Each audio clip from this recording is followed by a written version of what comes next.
La chute du gouvernement Barnier après seulement 3 mois d'exercice, c'est le dernier chapitre de cette période d'instabilité politique qui traverse la France depuis la dissolution de l'Assemblée nationale le 9 juin dernier.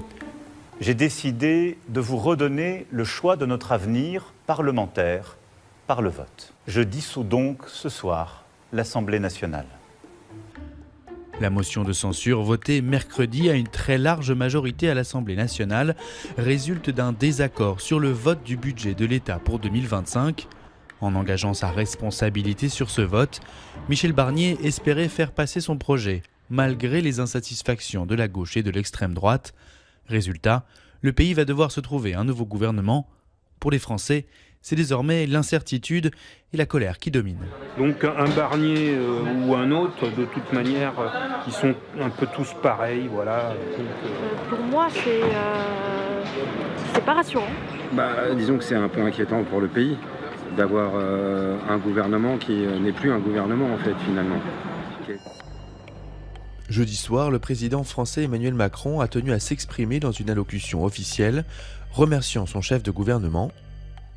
Je veux ici remercier Michel Barnier pour le travail qu'il a accompli pour notre pays, pour son dévouement et pour sa pugnacité. Avant d'accuser la gauche et l'extrême droite d'être responsables de la situation politique du pays. Mais si j'ai toujours assumé toutes mes responsabilités, les bonnes choses comme parfois les erreurs que j'ai pu faire, je n'assumerai jamais l'irresponsabilité des autres, et notamment des parlementaires qui ont choisi en conscience de faire tomber le budget et le gouvernement de la France à quelques jours des fêtes de Noël.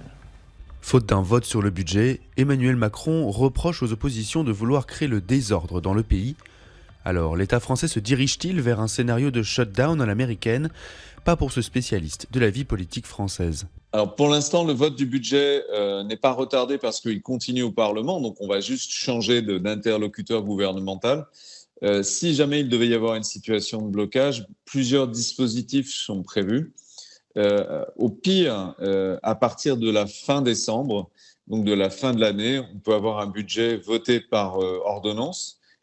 On aime bien se faire peur en France politiquement, mais globalement, là, il n'y a pas vraiment de motif. La situation se déroule bien. On est juste en train de réapprendre à parler les uns avec les autres.